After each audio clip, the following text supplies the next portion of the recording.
out. 8th inning, 10-3. Bases are loaded for Verlander, who waits on a 3-0 pitch. He swings, and it's a high fly ball, deep center field. It is gone! Home run! And a huge bat flip to celebrate. All right, Ben, start the show already. What's up, everybody? Welcome into another episode of Flippin' Bats. It is NL West Division Preview Day. This one is going to be a blast. The NL West is going to be awesome. As always, I am joined with Alex Curry. Alex, the NL West, a division near and dear to your heart. We're going to go through every team. Yeah. We're going to give our predictions of what's going to happen, who's going to win the division, Cy Young, if that were a thing, best hitter from each team, best pitcher, breakout player, who's going to win the division, everything. And today we have the NL West. Yeah, I mean, if you grew up in Southern California or California in general, this is a big one for us here. But before we get into the preview of everything, let's take a look back at what happened last season and how everything finished. I'll tell you what happened. The Dodgers won a lot of games. A lot of regular season 100. games. How many playoff wins did they have? We don't need to go there. The interesting thing is they have a lot of ones in their record from the regular season, which would be a theme for the playoffs. 111 regular season wins. One, followed by their one playoff win. Honestly, they had an unbelievable year last year. It was a very big letdown, what happened in the playoffs, but they will still be very good this year. The Padres came in second place, but a whopping 22 games behind the Dodgers, followed by the Giants, the Diamondbacks, and the Rockies. And today we're going to talk about all of them and see if the division will shake out a little different this year. Yeah, so like we said, it's a new year, new teams. We're not living in the past anymore. So let's look ahead to the future and start with the team just down the freeway that finished first in the division last year, the LA Dodgers. Yeah, for me, to clarify, each team going to give a most important hitter, most important pitcher, and a breakout player. For the Dodgers, for me, their most important hitter is Mookie Betts. 100%. I look at this Dodgers lineup, has other superstars. Freddie Freeman is on this team as well. But for me, Mookie Betts, when right, is an MVP player, is one of the best players in the game of baseball. And we haven't exactly seen, you know what I would say, since Mookie joined the Dodgers, we haven't fully seen that MVP with the Red Sox, Mookie Betts. We've seen very, very good and elite player Mookie Betts. I think he can be even better. So for me, are we going to see that Mookie this year? He's the most important hitter in that lineup. I would agree with you there just because of all the players they lost this season. He was surrounded by great players in that lineup since he's been on LA. This is the first time he really has that opportunity to take the team under his wing and be that leader and be their star player. You're right. They did lose a lot. This is going to be a very different Dodgers team this year than we have seen in the past. Lineup will still be good. They'll still be good, but a lot of the guys that we've been seeing over the last couple of years are gone. By the way, one of those being Justin Turner. That injury to him in spring training was just heartbreaking, gruesome, awful. So hopefully, and by the way, he got hit in the face with a pitch, is what you're talking about. If you didn't see it, it was terrifying. Yeah, it was awful. Terrifying. So hope he's okay. He's now with the Boston Red Sox and no longer with the Dodgers. Most important pitcher on the Dodgers for me, Dustin May. Julio Urias, we know is going to be very good. I think he has a potential to win a Cy Young Award at some point in his career, maybe this year. I think, in fact, he probably leads the team in wins this year. Clayton Kershaw. We kind of know what we're getting from Clayton Kershaw. He's not Clayton Kershaw of old, but he's still a very good pitcher. Will he be healthy? Hopefully he puts together a full season. For me, Dustin May is the guy this year on the Dodgers that is the most important in that rotation. Coming off of an injury, he's got one of the most electric arms in the game of baseball. He throws 100. It moves all over the place. He throws a wipeout slider. He can be nasty. And I think if we can see a full season of him as a starter with his nasty stuff, if he can be what I think he can be, Well, then this rotation for the Dodgers becomes very, very good. So I think they need him. I think he's the most important pitcher on the staff. Interesting. But it's big because that's always kind of been their Achilles heel is the pitching. So let's see if it happens. It might be their strength this season. Who knows? But their lineup will their lineup will be great. All right, who's the breakout player to watch? So this is an interesting one for me, and I kind of went all over the map with these. Some are breakout players that maybe you've never heard of. Some are. This one you have heard of. JD Martinez, new Los Angeles Dodgers player, but what we saw from JD Martinez with the Detroit Tigers, with the Red Sox, was not what we've seen over the last year or so. I still believe JD Martinez can be one of the game's elite hitters. So I think we see JD getting back to that. Last year, 274, 16 homers. I'm looking for more than that this year. I'm looking for around the 280, 290 mark with 30 to 40. I could see him hitting in that range.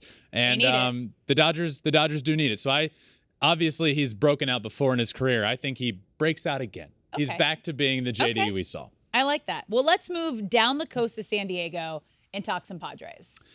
This team is so different. It's so exciting. They're going to be so good, so exciting.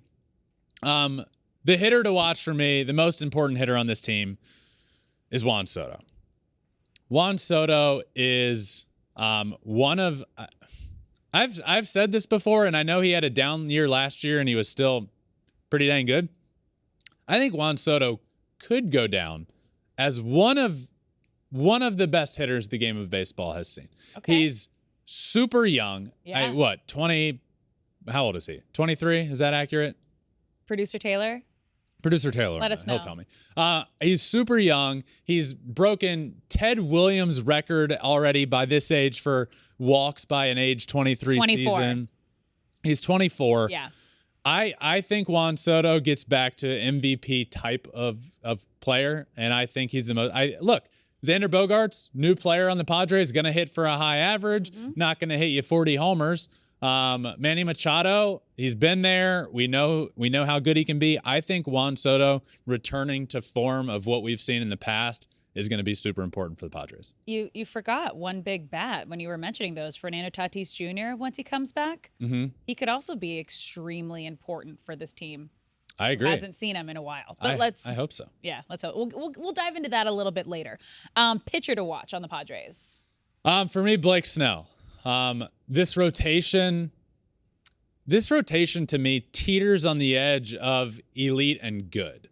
And I think having Cy Young Blake Snell that was with the Rays in that rotation, Blake Snell end of the season Blake Snell in that rotation makes it elite.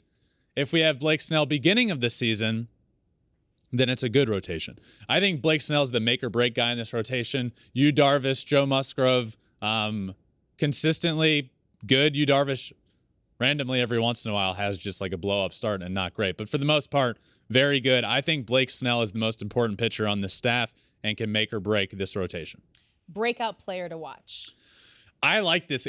For me, Nick Martinez. Okay. I watched him in the playoffs and fell in love with Nick Martinez, the pitcher. Yeah. The baseball player. Okay. You know, like not love as in like feelings, but you fall in love with a lot of baseball players. I love baseball. That's you good. know, that's me. I love baseball. And I love Nick Martinez. And I think he has a chance to step into this rotation and be really good. Like, I'm not saying Yu Darvish, Blake Snell, Joe Musgrove, like he's going to be the ace of this staff.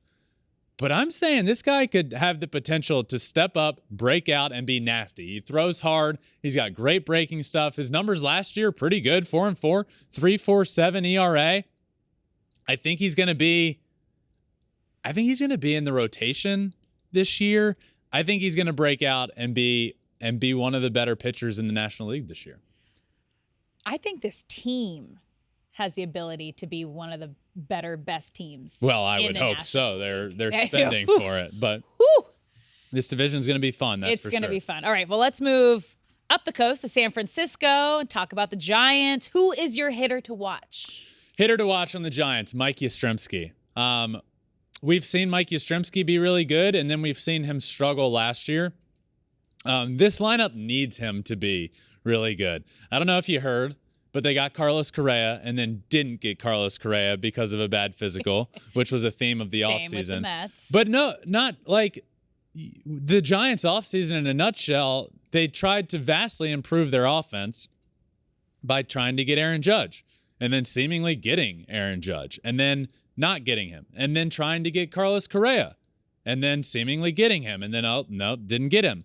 So now you end up with Michael Conforto, big offseason acquisition, but he's not the first two names I mentioned. So you need Mike Yastrzemski to be really good. And he has been in the past, but last year, 214, 17 homers. That ain't going to be acceptable this year for a Giants team that is going to try and stay on pace with the two juggernauts in this division. So Mike Yastrzemski, most important hitter on the Giants. Pitcher to watch on the Giants because they lost a big one. They did lose a big one. Sean Manaea. Okay. Again, same sort of thing with Mike Yastrzemski. We've seen Sean Manaea when he was with the A's be very good. Then goes to the Padres, not great. But by all accounts, from what I've heard of Sean Manaea in the offseason, put in the work, drive line, went to drive line. His velo's back up in the mid-90s. Okay. Has always had pretty good breaking stuff. So if Sean Manaea can be Sean Manaea of the A's, then the Giants have themselves an ace. I feel like that's a theme with a lot of the guys we're talking about. I'm realizing here. that It's as like, I'm talking about if they can be who they were in the past with the other team, they'll be great. We've seen it before. We've seen resurgences. We've seen players revamp their careers with new teams. So it's and possible. Sean Manaea was 8-9 with a 4.96 ERA last year. As a guy that you're paying to be a guy, that ain't it. No. So, and you're right. That is the theme with a lot of these guys. Like, for example, with the Dodgers pitching, I could have said Julio, but Dustin May he's probably going to be the best pitcher on the staff. So I think mentioning Dustin May and saying what can he be post Tommy John, I'm kind of going in that direction with things. I like it. Okay, breakout player to watch. Joey Bart. Yeah. And this is the year it needs to happen. Joey Bart was tabbed to be the Buster Posey after Buster Posey. Big time prospect, high draft pick, and he was not that guy. And he hasn't been that guy yet in his career. So still very young, still expected to be the future at the catcher position. And I think this is the year. I really do believe this is the year we see Joey Bart turn a corner and become what we all expected. And boy, oh boy, did the Giants need it. He had 215 last year, 11 homers, and that ain't going to cut it. And I think he turns a corner this year. All right, well, let's move on to your new obsession, the Arizona Diamondbacks. I love we know the Diamondbacks. And I know I mentioned earlier, like with Nick Martinez, it's not like feelings. I love you have the feelings? I have feelings for the Diamondbacks. Where would you rank them in your top favorite teams right now? Obviously, you're going to go with your brother. That's that's a hard question. You just said you love them and you deeply have feelings for them. Where do you rank them? Top 3. Whew. I'll always have love for my Detroit Tigers. Yep.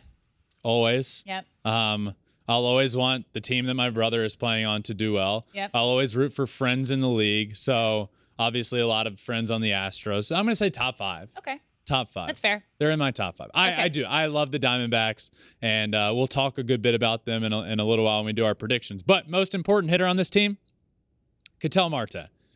There's a lot of very young, very good players. Ketel Marte is an all-star kind of guy, and he needs to be. I feel like last year we didn't get Ketel Marte that I've been and we've all been accustomed to. He's been a stud in his career.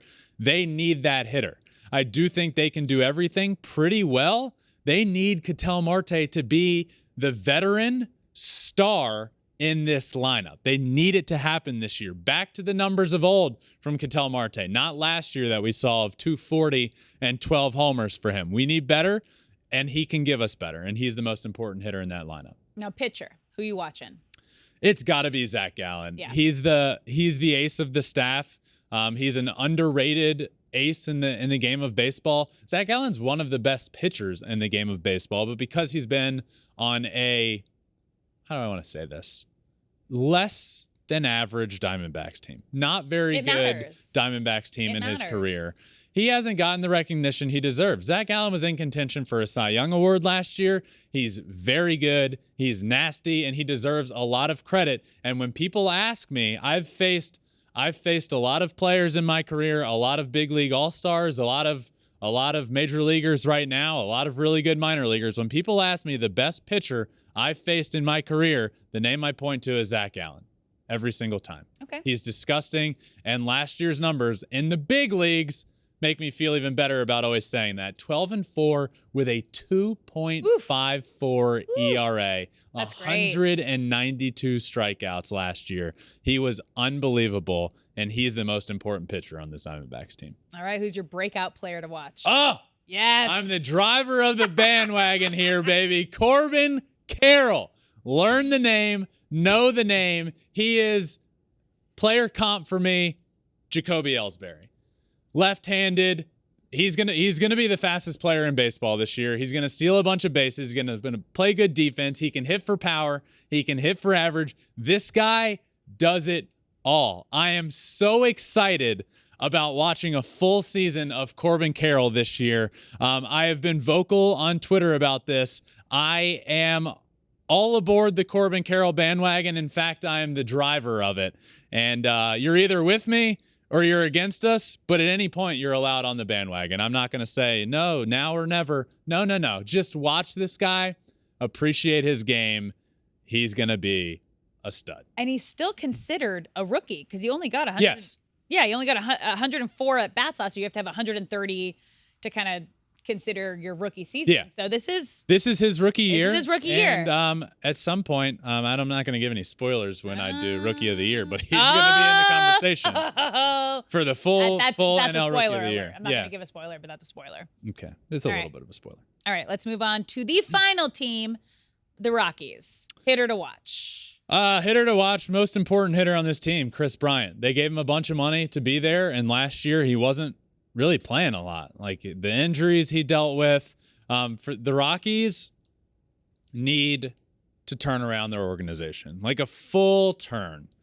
And Chris Bryant, being the guy that they're paying a lot of money to be there, he needs to show up. Obviously, his numbers last year due to injury weren't he hit 306, which is great, but he 5 only had homers, 160 14 at-bats. RBIs, 100. What'd you say? 160 at bats. 160 at bats. Yeah, it's not a lot. They need a full season. 5 home runs. Yeah, that's not a lot. They need a full season of Chris Bryant, and he's the most important hitter on this team for sure. Pitcher to watch. Most important pitcher on the Rockies, Kyle Freeland. Okay. Look, the rotation's not going to be great, but Kyle Freeland can be good. So he's the guy for me. When I look at the Rockies, needs to step up and be an ace of their staff. Yeah. Germán Marquez is their ace, but this guy needs to step up. Breakout player. Nolan Jones. Love me some Nolan Jones. I'm hopeful we get to see a full season of him. And last year we saw the first of the new CBA coming into effect, where teams aren't afraid to bring up their guy and let him try and go win a rookie of the year and allow them extra draft picks and stuff like that. I'm hopeful we see a full season of Nolan Jones. He was a high draft pick. He's going to be good in the big leagues, I believe. 244 last year, 2 home runs, limited time, only 28 games. This is now. Now we go. Now Nolan Jones shows why he can be a stud in Major League Baseball. So he's my breakout player for the Rockies. All right. That wraps it up. Going team by team. But now I want to make some predictions. We're going to talk most fun player in the NL West, your Cy Young prediction in the NL West, and your MVP in the NL West. We're both going to give predictions here. Okay. We're all giving predictions. We're all giving predictions. All right. So we're starting with most fun player to watch. Yes. For me, it's Fernando Tatis. Same. I mean, he's one of the most fun players in baseball. Now, a lot needs to happen. One, and arguably most important, his suspension needs to end. Yep. I believe it's 20 games left on the suspension. 2, and I've said this before, and it's rather critical of him, he needs to grow up. He needs to mature. He needs to show that he can be superstar Fernando Tatis, because what he was doing on motorcycles in the offseason and getting suspended for HGH or whatever the exact drug was. We can't have that. We need the superstar that was on his way to being a face of the game of baseball, if not the face. We need him back. We need him doing what he needs to do on the field. And we need Fernando Tatis, the fun, exciting, closing his eyes, rounding the bases. Close your eyes if you hate fun. Close your eyes if you hate fun with Fernando Tatis, because he's certainly one of those guys. And for me, he's the most fun player to watch in this division. This is where we agree. My most fun player in the NL West is also Fernando Tatis Jr. Okay.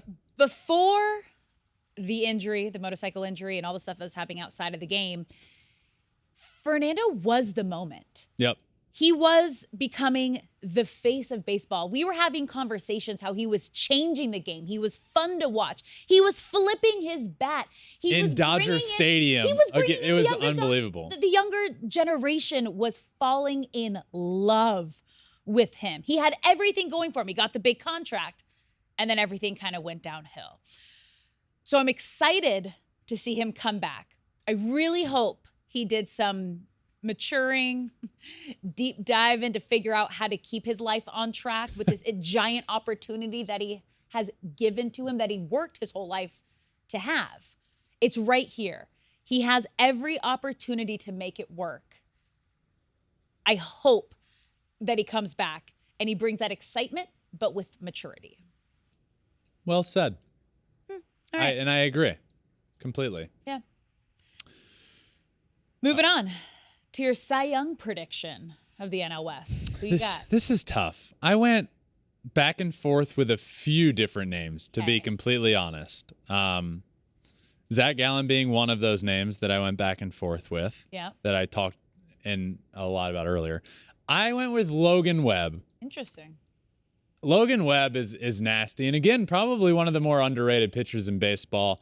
Kind of threw himself on the map big time in the playoffs against the Dodgers a couple years ago, in that year where they both won over 100 games and the Giants won the division.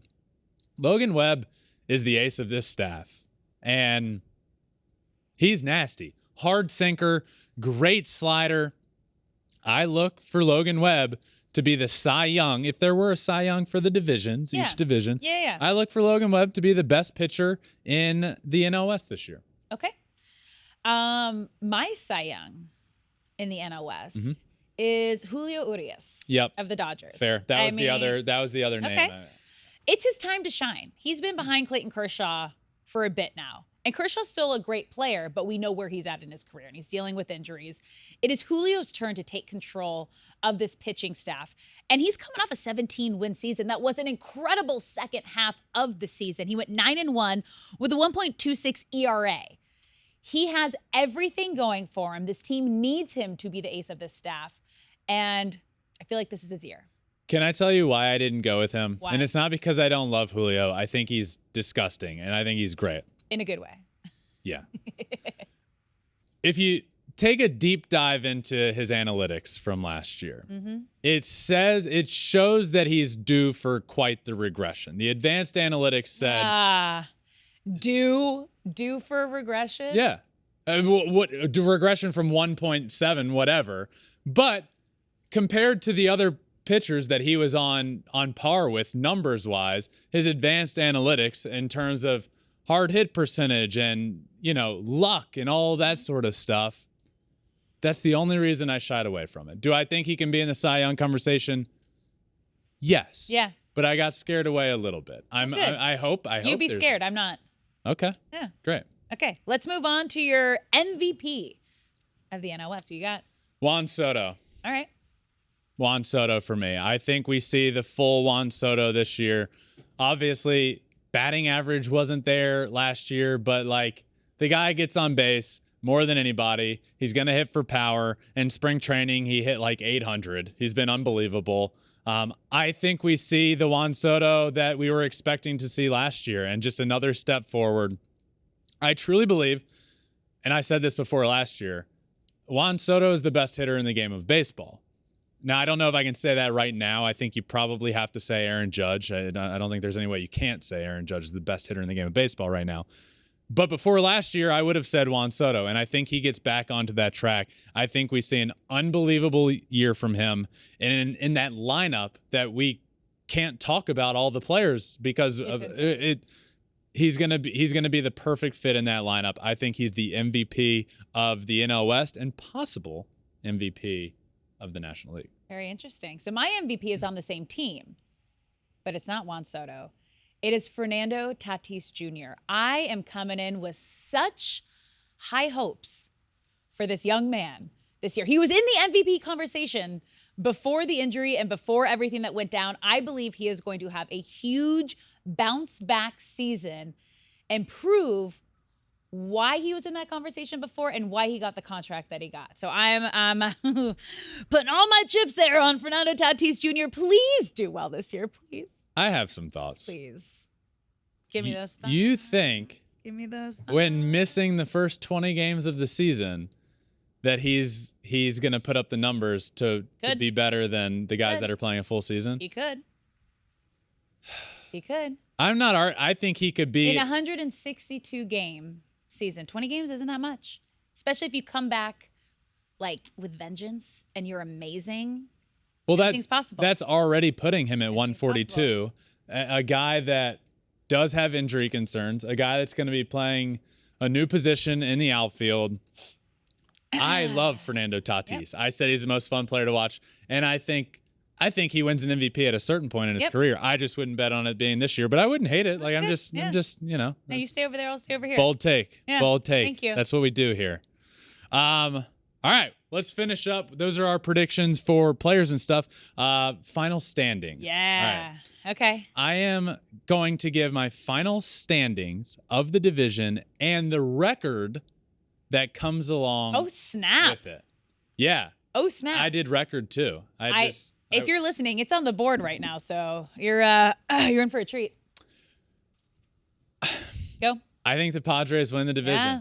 I think the Padres win the NL West. You look at they just missed out on first place last year, a mere 20 games back. They were right there, second place. They were in second, and now they only need first. No, I just think they have vastly improved. Mm-hmm.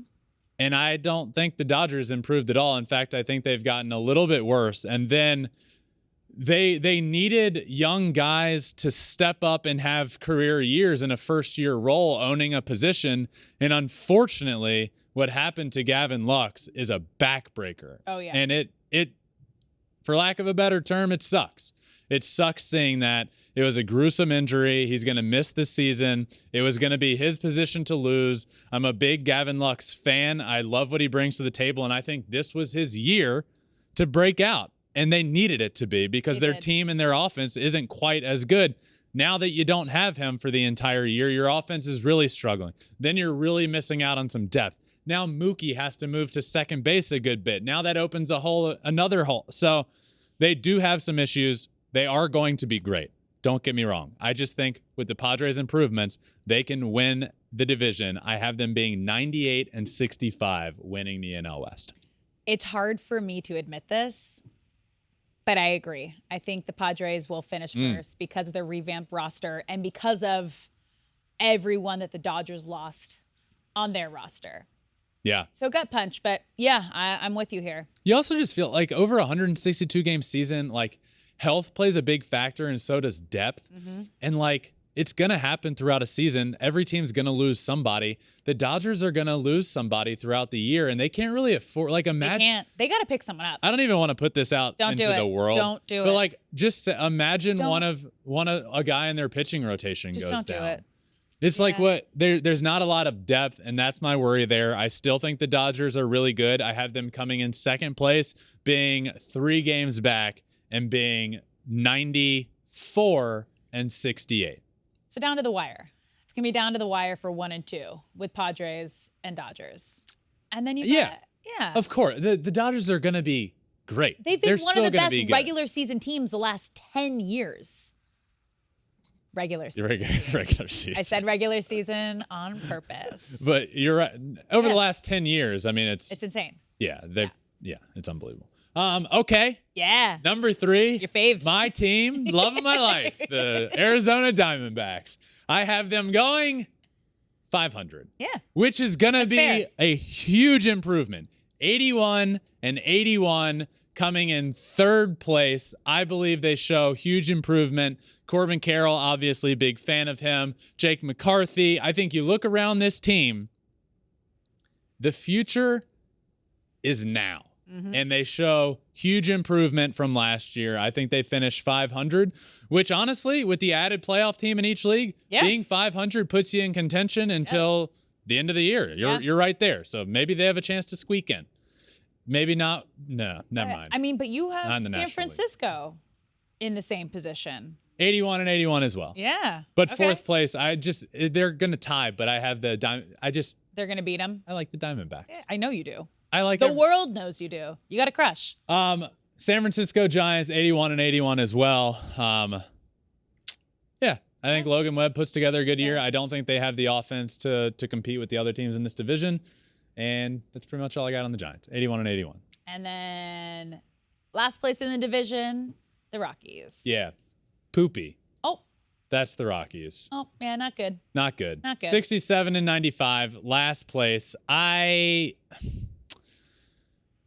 This is frustrating, and I don't want to go on the same rant I've been on a lot with owners and the lack of putting money and an effort into your team, but specifically with the Rockies and what their ownership has said just about like a couple things over the last few years. Just that, hey, we're trying our best and we're not going to put much money into this team right now. It's like, what are you doing? Baseball needs better. The Rockies deserve so much better. That stadium is beautiful. It's one of my top 5 in the game of baseball. The crowd, they always get a good crowd, so even when their team's It's not so good. fun.